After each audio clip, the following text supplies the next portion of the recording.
하나님의 말씀 구약 성경 민수기 9장 1절 보겠습니다.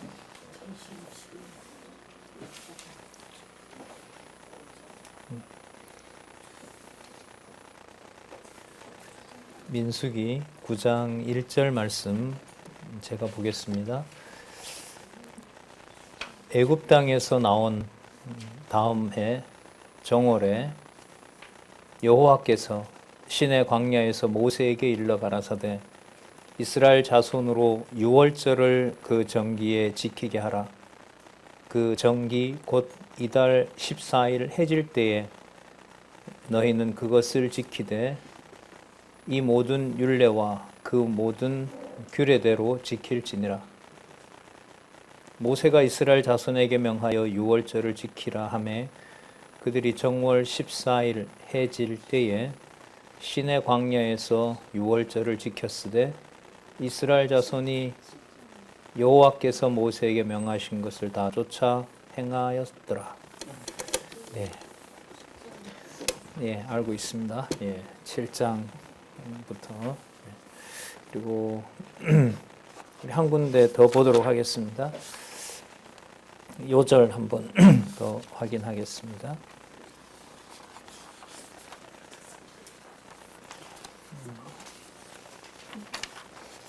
9장 23절 보겠습니다.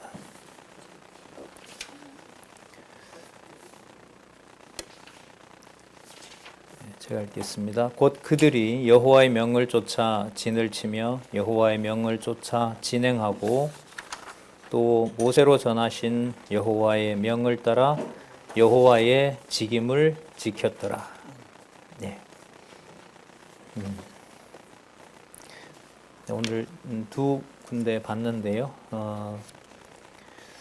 오늘 우리 7장에서부터 할 차례지요. 회막의 예물을 드림에서부터 이제 살펴볼 텐데요. 지금 제가 9장 읽었는데 9장까지 이 광야 생활의 준비를 하게 하시는 부분이고요. 6월절을 지키는 내용이 나오죠. 그렇죠? 6월절을 지키라고 하는 말씀이 나오는데 전체적으로 한번 보면은 이 1장에서부터 4장까지 대열을 정비하게 하시죠.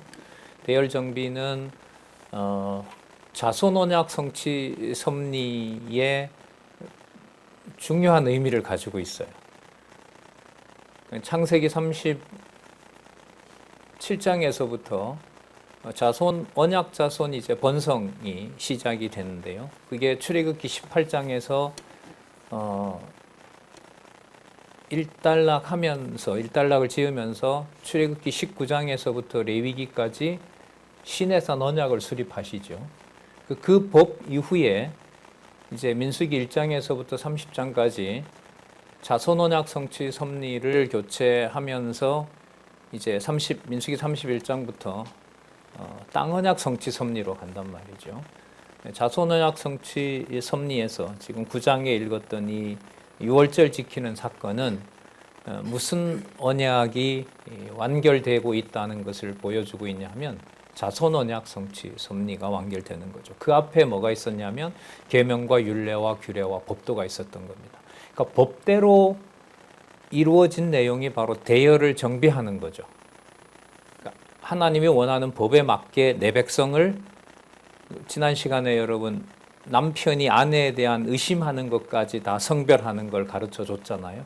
그러니까 어디에서부터 거룩하게 만들어요? 마음에서부터 거룩하게 만들어서 이스라엘 자손들에게 이제 오합지졸이죠. 사실 어떤 군사적인 준비를 해오지 않았는데 그런데 바로 대열 정비라고 하는 아주 놀라운 의미를 부여하고 있습니다. 그래서 보시면 11지파 대열 정비하고 그 다음에 11지파 속에는 이제 아직 그 요셉 지파 에브라임과 므낫세를 나누지 않아서 얘기를 하는 거고요. 그 다음에 레위 지파가 대열 정비를 합니다. 그 결과가 이제 5장에서부터 9장까지 거룩하게 하도록 하시는 내용이에요.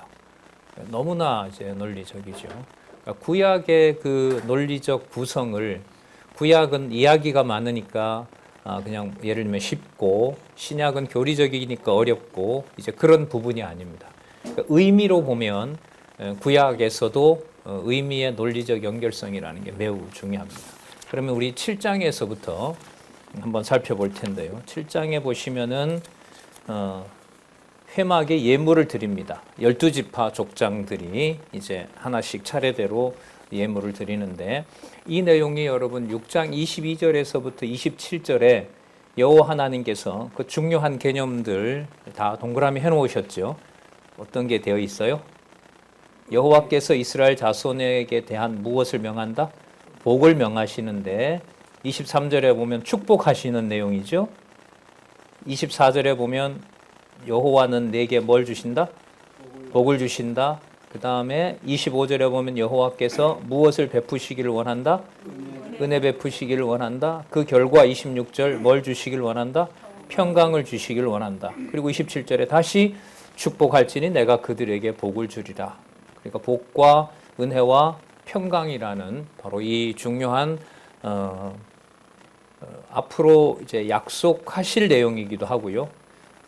처음부터 자손 땅 통치 언약을 주실 때부터 그게 복이었고, 복의 내용은 자손 땅 통치였고, 그 성격은 바로 은혜와 무엇이다?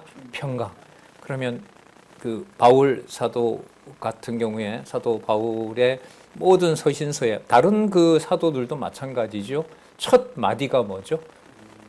주 예수 그리스도의 종 나 누구는 바울은 하늘로부터 오는 하나님 아버지로부터 오는 무엇과 무엇을 비노라?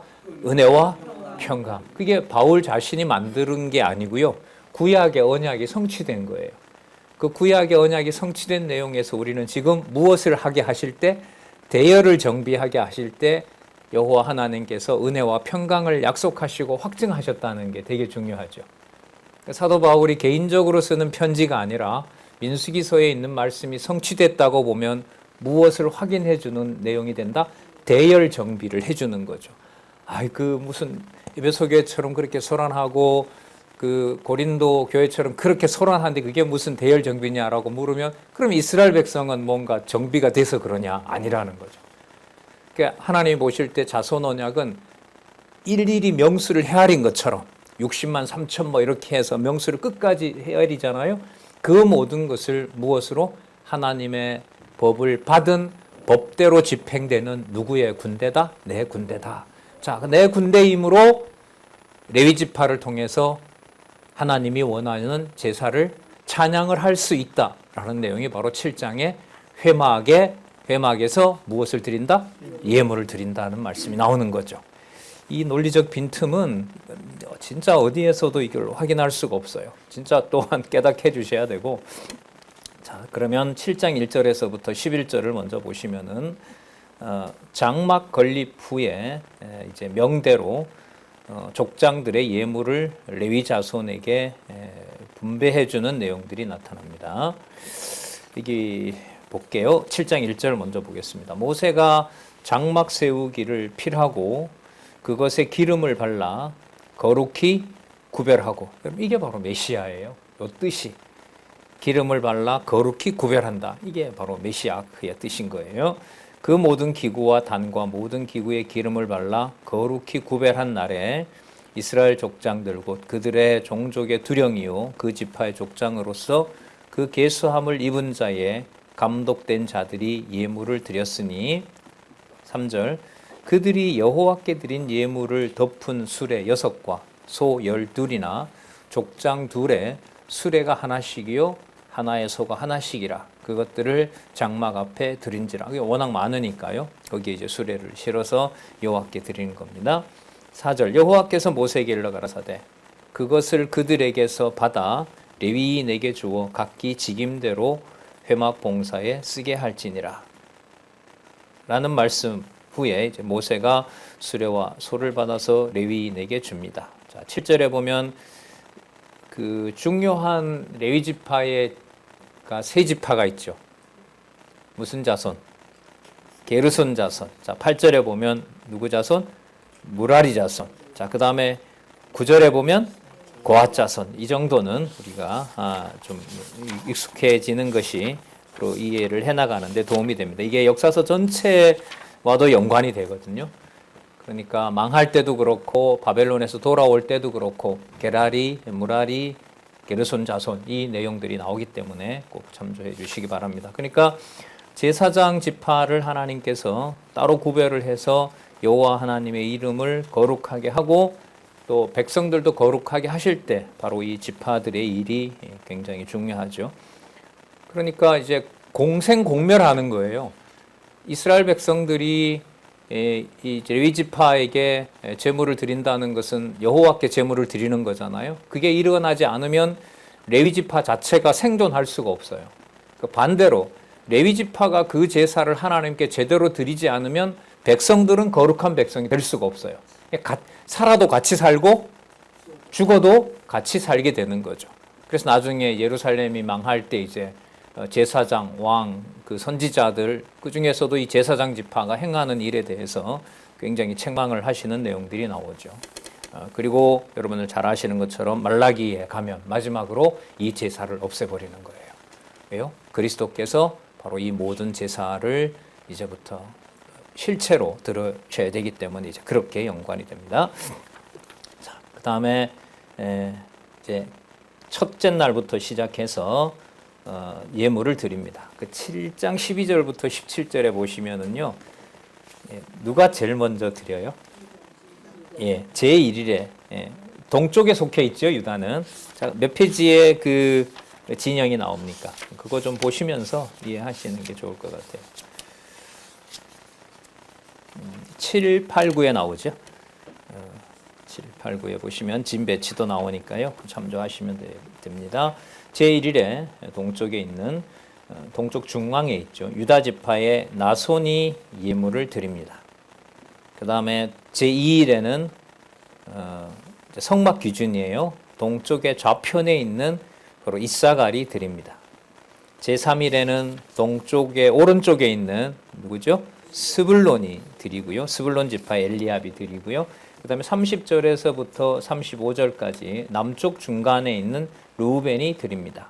자, 무엇을 드렸는지 한번은 읽고 갈게요. 7장 30절 제4일에는 르우벤 자손의 족장 스데울의 아들 엘리술이 드렸으니 그 예물을도 성소의 세겔대로 이 중요하다 그랬죠. 모든 하나님이 원하는 분량은 성소가 기준입니다. 성소가 기준이라는 말은 누가 그 제물의 규모를 정해 놓았다? 여호와께서 정하신다는 거죠. 그리스도와 바로 연결이 되고요. 그리고 신령한 제사, 거룩한 산제사를 드리는 성도들이 가진 각자의 직임하고도 직분하고도 관계가 되는 거고요. 사명하고도 성소의 세겔대로 130세겔 중 은반 하나와 70세겔 중 은발이 하나와 이 두 그릇에는 소재물로 기름 섞은 고운 가루를 채웠고 또 10세겔 중 금숟가락 하나라 이것에는 향을 채웠고 또 번제물 수송아지 하나와 수양 하나와 1년 된 어린 수양 하나며 속죄제물로 수염소 하나며 화목제물로 소 둘 또 수양 5과 수염소 5과 1년 된 어린 수양 5이라 이는 스데울의 아들 엘리술의 예물이었더라. 그러니까 소제, 번제 이런 걸 다 하고요. 기명도 드리고요. 그죠? 필요한 기명들도 드려서 모두 제사장에게 드리도록 하는 내용들입니다. 자, 7장 42절부터 제6일에 남쪽의 우측에 있죠. 갓 지파의 엘리야삽이 드린 내용이 나오고요. 그 다음에 7장 48절에서부터 53절에 보면 제7일에는 서쪽 중간에 있죠. 에브라임 지파의 엘리사마가 예물을 드린 내용이 나오고요. 그 다음에 7장 54절에서부터 59절까지 제8일에 서쪽 좌편에 있죠. 므낫세 지파의 가말리엘이 예물을 드리는 내용이 나옵니다. 그 다음에 60절에서부터 65절까지 제9일에는 서쪽에 오른쪽에 있습니다. 베냐민 지파의 아비단이 드린 거고요. 7장 66절에서부터 71절에는 제7일에 북쪽의 중간에 있는 단 지파의 아이세엘이 예물을 드리고요. 7장 72절에서부터 77절에 보시면은 북쪽의 좌편에 있죠. 아셀 지파의 바기엘이 예물을 드린 게 나오고요. 그 다음에 78절에서부터 83절 제12일 마지막이죠. 북쪽 오른쪽에 납달리 지파의 아히라입니다. 리가 아니고 아히라가 예물을 드린 내용이 나옵니다. 그 다음 7장 84절에서부터 88절 12지파가 드린 단의 봉헌 예물의 총 집계 수량이 나옵니다. 그 특징이 뭐냐 하면 그 하나님이 받아주시는 제사는 무슨 제물로 다 이렇게 종합이 된다고요? 화목제물. 이게 매우 중요하죠. 그래서 88절에 보면 화목제물로 수소가 24요, 수양이 60이요, 수염소가 60이요, 1년 된 어린 수양이 60이라. 이는 단에 기름 바른 후에 드린 바 단의 봉헌 예물이었더라. 우리 아까 7장 1절에서 소개를 하면서 게르손과 그 다음에 그 다른 무라리라든지 고앗 자손을 얘기를 할 때 7장 1절에 모세가 장막을 세우기를 필요하고 그것에 무엇을 발라 거룩히 구별하였다? 기름을 발라 거룩히 구별하고 또 그 모든 기구와 단과 모든 기구에 기름을 발라 거룩히 구별한 날에, 이게 되게 중요한 거죠. 이 날이 성립하기 때문에 12지파가 전부 여호와 하나님께 화목 제물을 드릴 수가 있는 거죠. 여러분, 화목이라는 말이 무슨 뜻이냐 하면 바로 예루살렘에서 샬롬이에요. 화목이라는 말이. 그런 의미를 가지고 있어요. 화평, 평화 이런 뜻을 가지고 있습니다. 7장 89절 보겠습니다. 모세가 회막에 들어가서, 그러니까 지극히 기름을 발라 거룩히 구별하도록 하고 이걸 이 제사장들이 수행을 하게 한 다음에 모세가 회막에 들어가서 여호와께 말씀하려 할 때에 자기가 먼저 얘기하려고 해요. 하나님, 여호와 하나님 다 끝냈습니다. 시켜주는 대로 다 했습니다. 라고 할 때에, 말씀하려 할 때에 증거계 위, 어디 위에? 증거계 위, 어디 위에? 속죄소 위에. 속죄소 위라는 것이, 속죄소 밑에는 뭐가 있어요? 속죄소 밑에는, 함에는 뭐가 있어요? 돌판이 들어있잖아요. 하나님의 말씀이 들어있잖아요. 그러니까 속죄소 위 두 그룹 사이에서 자기에게 말씀하시는 목소리를 들었더니 여호와께서 그에게 말씀하셨더라. 이 상황을 보면 모세가 보고하기도 전에 하나님께서 화목제물로 받아주시고 잘 드렸다라고 했는지 내용은 나오지 않지만 그룹 사이에서 자기에게 말씀하시는 목소리를 들었으니 여호와께서 그에게 말씀하심이었더라 라고 해서 여호와께서 그 제물을 받아주신 내용들이 나타납니다. 그 다음에 그러면 지금 여호와께서 말씀하신 이 내용이 8장에 가면 누가 봉사하는 규례를 알려줘요? 다시 레위인을 얘기를 해요. 그러니까 이 레위인을 통해서 뭔가 얘기해 주시고자 하는 내용이 의도가 있는 거예요. 그러니까 무엇이 끝난 다음에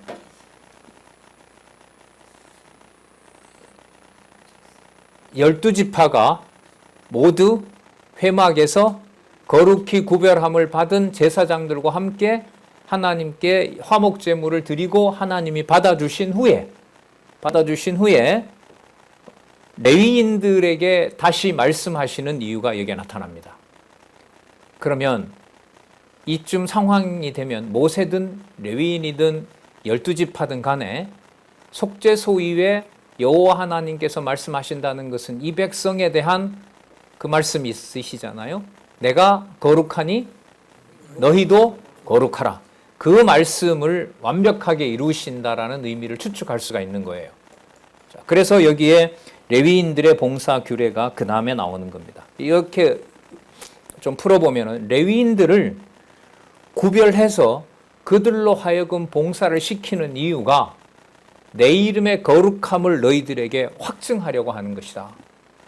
계속해서 거듭해서 여호와의 규례와 율례와 법도를 신의 산에서 그대로 여호와 하나님께서 지켜가신다는 것을 알 수가 있어요. 그 개념 중에 이제 핵심이 이제 오늘 본문에도 나옵니다만은 나의 거룩함을 누구에게도?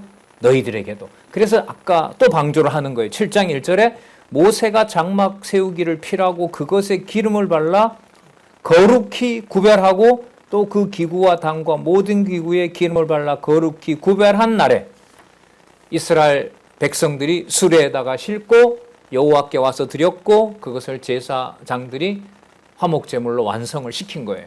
그러니까 이게 여러분 뭐하고 관계가 된다고요? 앞부분에 1장과 4장에 나왔던 무엇의 정비? 대열 정비하고 관계가 된 거예요.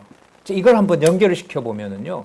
그리스도의 몸된 교회에서 그리스도가 거룩하게 한 교회가 내 눈에 질서 있게 보이지 않는다 하더라도 여호와는 이미 그림자로 봤을 때에도 시내산에서 이스라엘 백성들을 모아서 지파의 족장까지 세워서 천만인의 두령을 삼아서 무엇으로 정비했다? 대열로 정비했다는 거예요.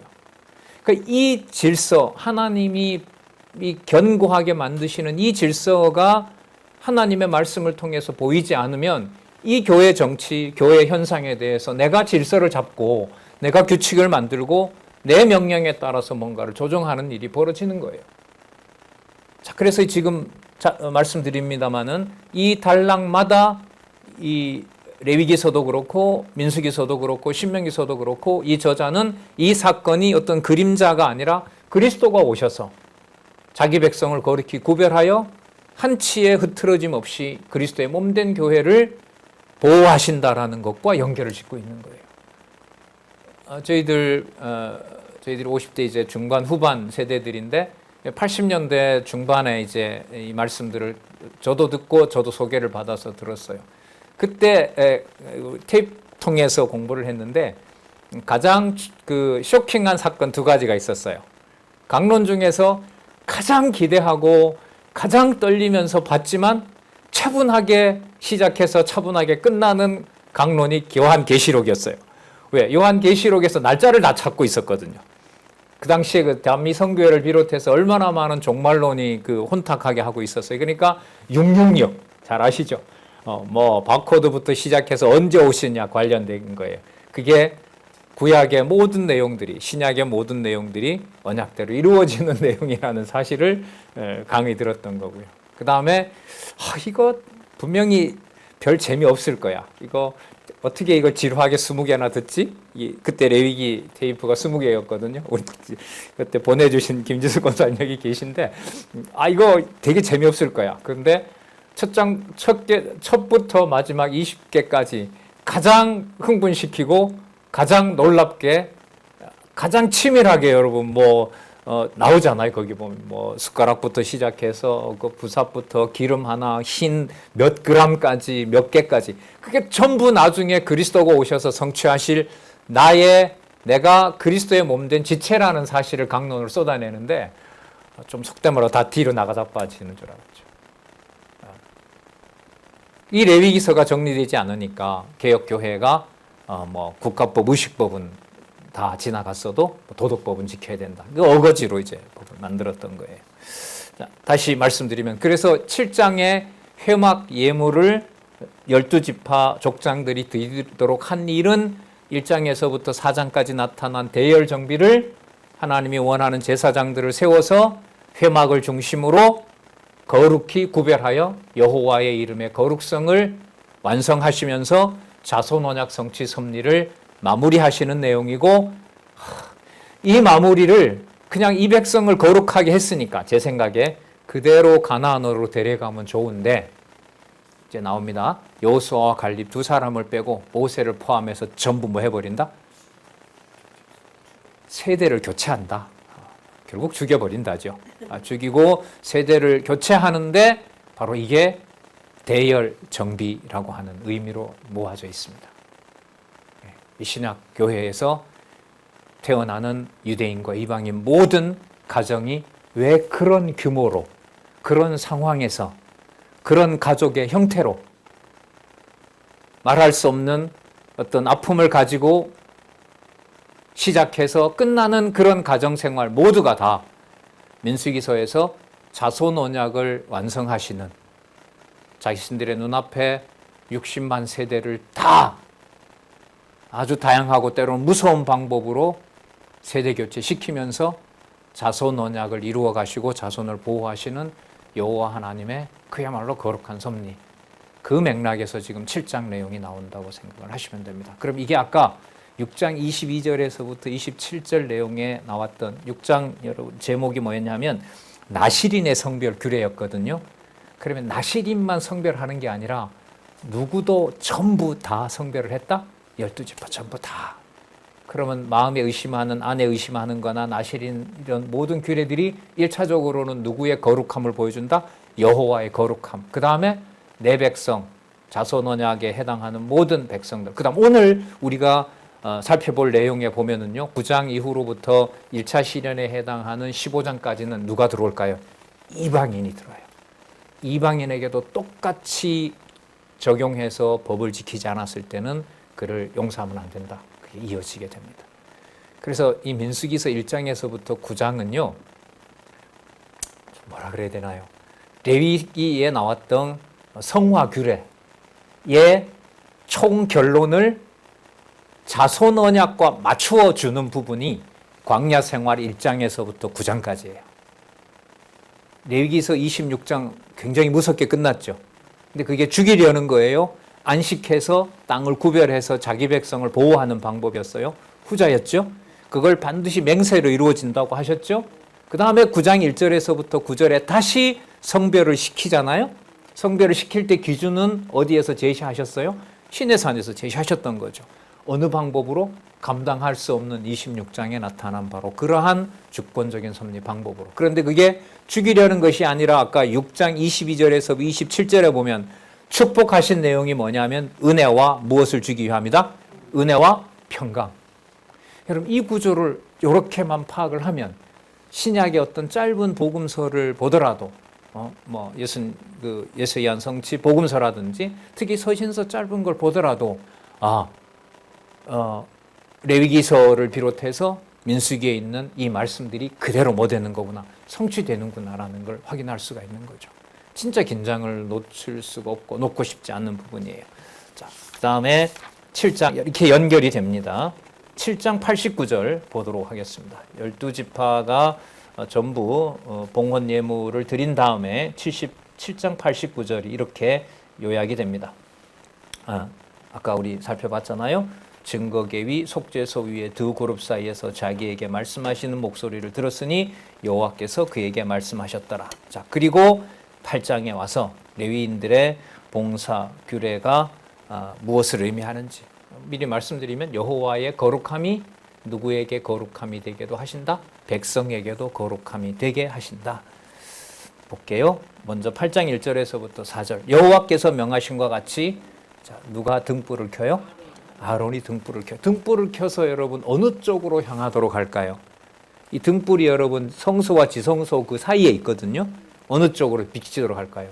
지성소 쪽으로 비치도록 하는 거예요. 지성소에는 아까 뭐가 나왔냐 하면 증거궤도 있었고 증거궤의 속죄소의 두 그룹 사이에 누구의 이름이 있어요? 여호와의 이름이 있는 거죠. 그래서 예를 들면 등을 왜 지성소로 향하도록 할까요? 라고 했을 때 아까 7장 89절에 12지파가 드린 모든 제물에 대해서 거기에 누구의 이름이 드러나기 때문에 여호와의 이름이 드러나기 때문에 누가요? 지극히 거룩하게 구별된 제사장들이 메시아가 그렇게 했기 때문에 자, 사전적인 의미로 먼저 보겠습니다. 4절까지 여호와께서 명하신 같이 아론이 등불을 켭니다.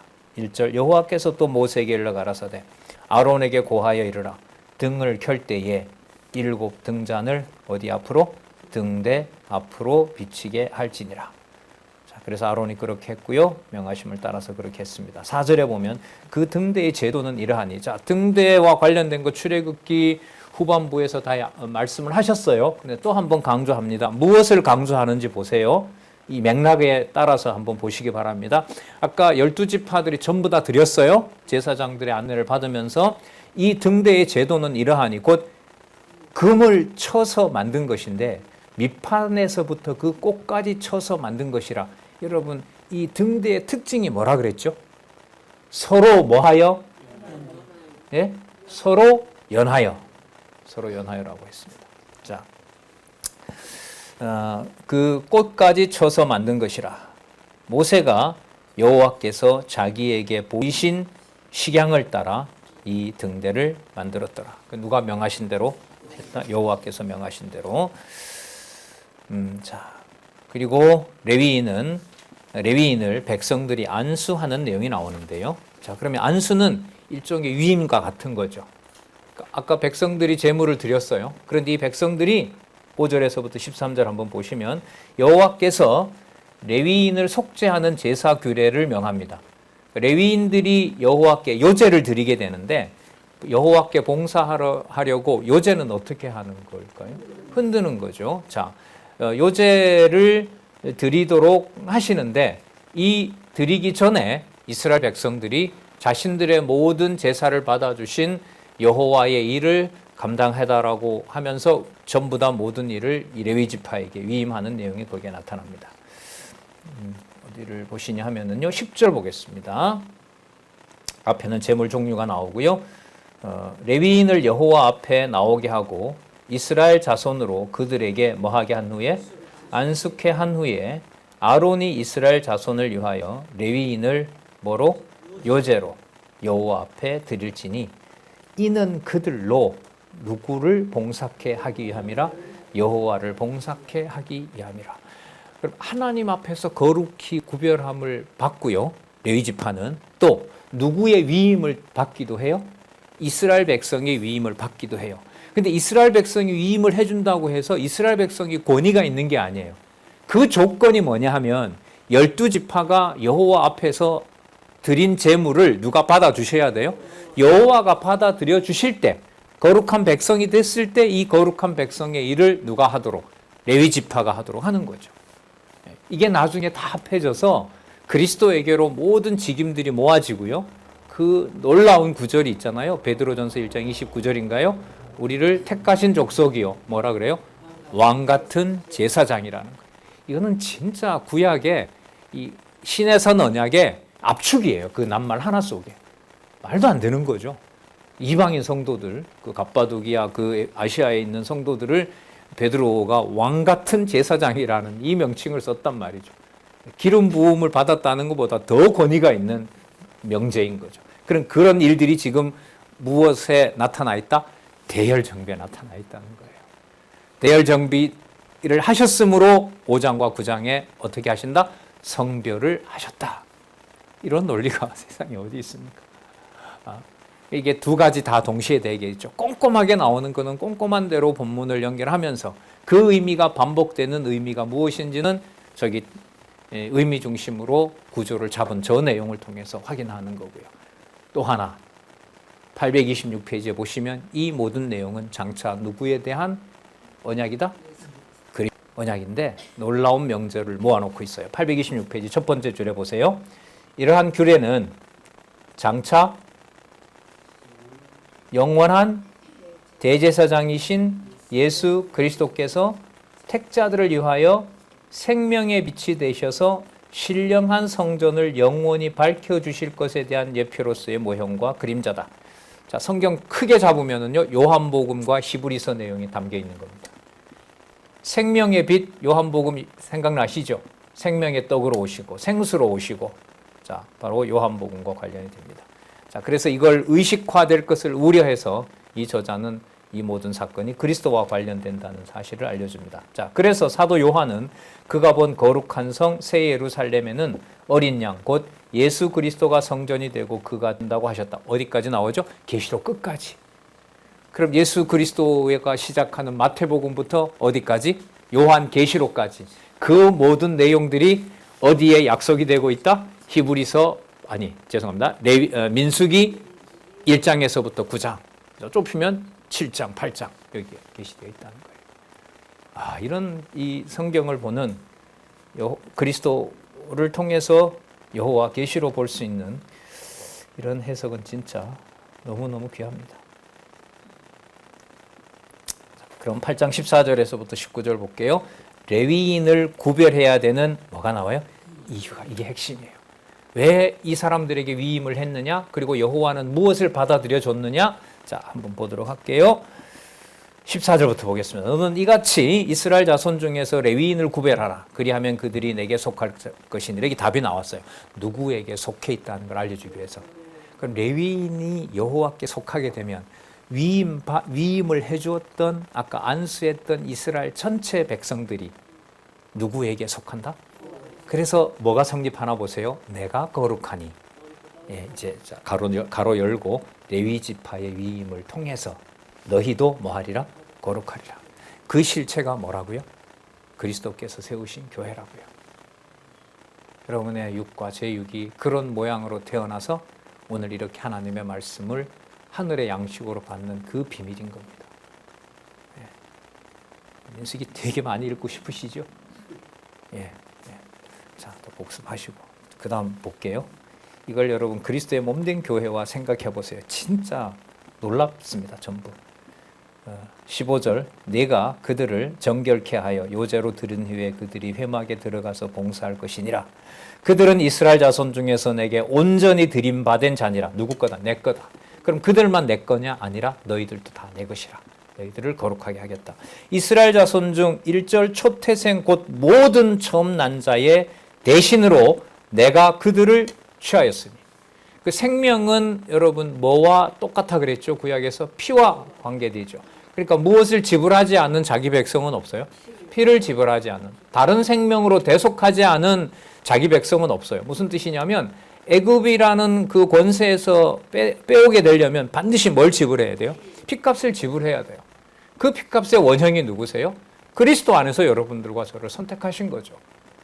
영원한 제사를 드리신 그리스도가 창세전에 멜기세덱의 반차를 따라서 이미 영원한 제사를 완성하셨다는 내용이 히브리서 아니에요. 그걸 이 땅에서 보여주신 거란 말이죠. 그게 교회 생활을 통해서 성도들의 바로 수많은 순교를 비롯한 봉사를 통해서 헌신을 통해서 드러나는 겁니다. 17절 이스라엘 자손 중에 처음 난 것은 사람이든지 짐승이든지 다 내게 속하였음은 자, 왜 그런가 보세요. 강조합니다. 내가 애굽 땅에서 그 모든 처음 난 자를 치던 날에 내가 그들을 누구에게? 내게 구별하였습니다. 17절 후반절 말씀 너무 중요합니다. 1장에서부터 9장까지 광야 생활의 준비가 5장에서부터 9장의 성별을 대비할 때 성별의 의미를 가장 잘 보여주는 구절이 8장 17절 후반절 말씀입니다. 내가 애굽 땅에서 그 모든 처음 난 자를 치던 날에, 자, 친다라는 말은 대열이라는 말과 관계 있어요, 없어요? 있잖아요. 대열 정비에서 뭐 합니까? 전쟁하잖아요. 그러면 여호와께서 아직도 대열을 갖추고 있지도 않던 이스라엘 백성을 위해서 여호와께서 군대가 되셔서 애굽 장자들을 전부 뭐 한 겁니까? 쳤더는 거 아니에요. 그럼 여호와가 뭐 하신 거냐면 싸우신 거란 말이죠.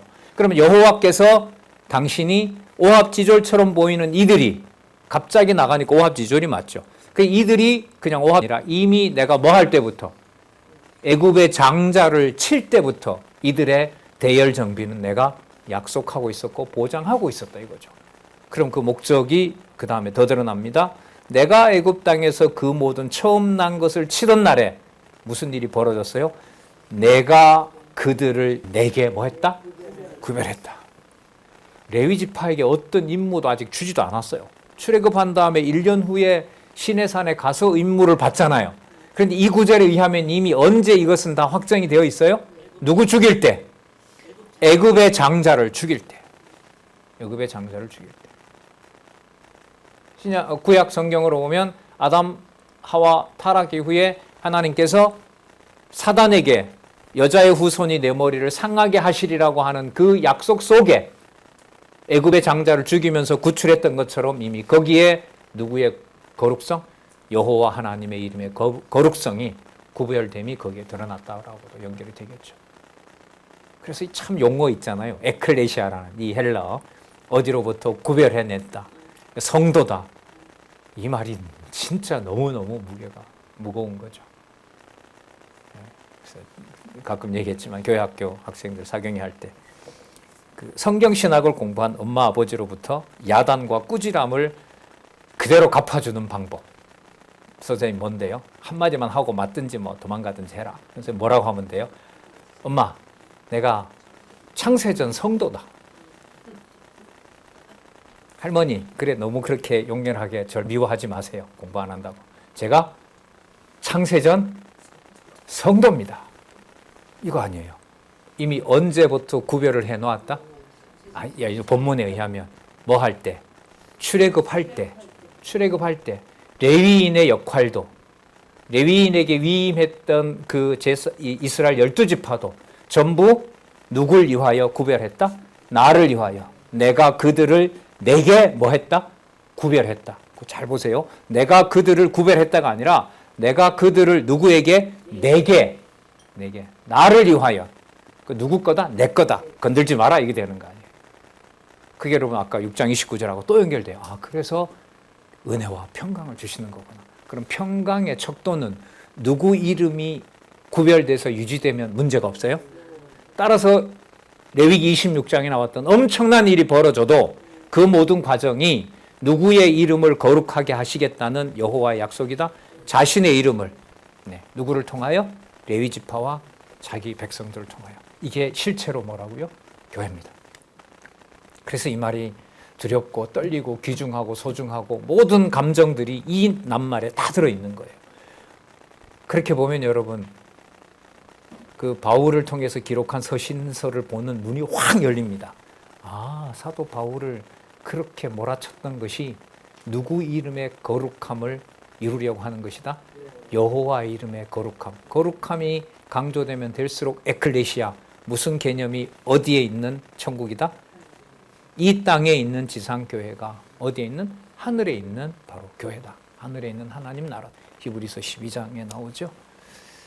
그래서 여러분 이 구절 진짜 놀랍습니다. 18절. 그러므로 다시 내가 이스라엘 자손 중 모든 처음 난 자의 대신으로 레위인을 취하였느니라. 내가 이스라엘 자손 중에서 레위인을 취하여 그들을 아론과 그 아들들에게 선물로 주어서 그들로 회막에서, 자, 회막은 아까 뭘 덮고 있었죠? 회막 안에 등대가 어디로 비춰요? 지성소로 비춰요. 지성소에 등을 비추는 것은 무엇을 한 다음이라고요? 12지파가 여호와께 화목 제물을 드린 다음에 등불을 비춰요. 다시 한번 비춰줍니다. 비춰주는 곳에서는 뭐가 있습니까? 하나님의 말씀이 들어있는 속죄소가 있습니다.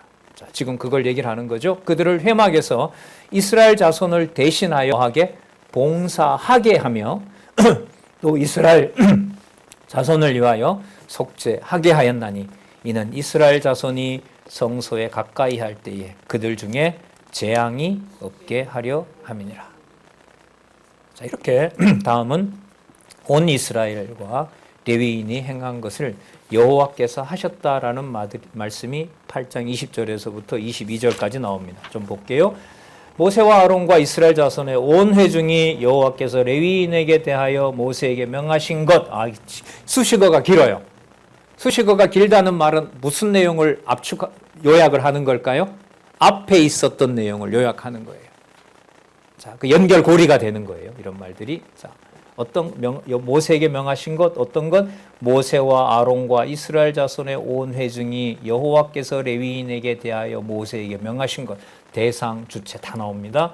다 쫓아 레위인에게 행하였으되 곧 이스라엘 자손이 그와 같이 그들에게 행하였더라. 레위인이 이에 죄에서 스스로 깨끗게 하고 그 옷을 빨매 아론이 그들을 여호와 앞에 요제로 드리고, 그들을 사람을 흔들었다는 게 아니라 성격을 말하는 거죠. 제물의 성격이 요제라는 거예요. 그가 또 그들을 위하여 속죄하여 정결케 한 후에 레위인이 회막에 들어가서 아론과 그 아들들 앞에서 봉사하니라. 결론. 그러므로 여호와께서 레위인의 일에 대하여 모세에게 명하신 것을 쫓아 그와 같이 그들의 주어 누구죠? 동사는 누구예요? 행하였더라. 주어가 누구죠? 동사의 동사는 뭐 하셨다? 행하였더라. 그 여호와께서 성취하셨더라. 성취하셨더라. 거룩하게 되게 해서, 이 되다라는 게 되게 중요하죠. 말씀이 육신이 되어, 매우 중요한 단어예요. 어디에 있는 것이 지상에 드러난 것, 하늘에 있는 것이 땅에 드러난 것. 그게 전부 여러분 속죄소에 있는 바로 그 그룹이 지키고 있는 그 물질적인 영광스러운 등대가 비추고 있는 바로 그곳이 하늘에 있는 바로 하나님의 거룩한 성, 거룩한 바로 성소에 대한 모형이고 계시인 것을 알 수가 있습니다.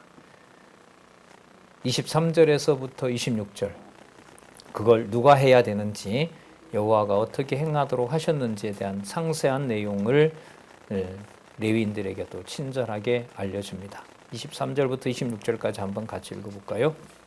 시작. 여호와께서 또 모세에게 일러 가라사대 레위인은 이같이 할지니 곧 25세 이상으로는 회막에 들어와서 봉사하여 일할 것이요 50세부터는 그 일을 쉬어 봉사하지 아니할 그 형제와 함께 회막에서 모시는 직무를 지킬 것이요 일하지는 아니할 것이라. 너는 레위인의 직무에 대하여 이같이 할지니라. 일을 놓았다고 해서 레위인의 안식이 보장되는 건 아닙니다. 자기에게 주어진 일을 계속해서 해가도록 하는 거죠.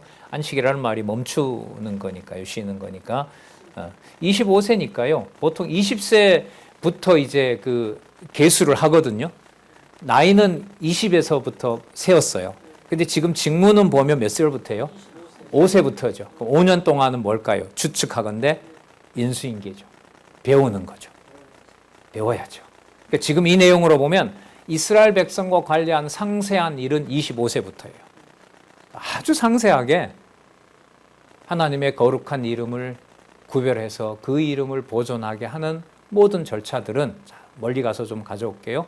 레위기 26장에 있는 바로 그런 주권적인 섭리 방법과 함께 멸하려고 하는 것이 아니라 6장 마지막에 나왔던 축복하여 무엇과 무엇을 주시고자 은혜와 평강을 주시고자, 이렇게 연결이 놀랍게 됩니다. 자, 그래서 이제 9장 내용이 광야 생활 준비 가운데 9장 보세요. 제목이 뭐예요? 무슨 내용을 강조해요? 유월절. 한번 생각을 해보세요. 이렇게 미리 이렇게 읽지를 마시고 이렇게 연결이 되고 레위인들을 구별을 했고 여호와의 이름을 거기에 담아둔다고 하셨고 그것을 내게 내가 행할 것이라고 했고 속죄소에 여호와의 이름을 비추도록 하셨는데 이게 또 유월절을 또 왜 강조할까? 이렇게 성경 공부해 가는 거죠. 그리고 이게 광야 생활의 준비를 이렇게 하심으로 바로 자손 언약을 완벽하게, 오늘 내용으로 보면요, 지성소와 관계가 되기 때문에 땅에 있는 백성인데 지성소에 있는 일과 연관을 시켰기 때문에 이방인처럼 이 땅에 살지만 이방인과 같은 성격이라고 얘기할 수 있어요? 없어요? 없어요. 그게 구별이거든요. 하물며 이 그리스도가 몸인 교회는 더 하겠죠.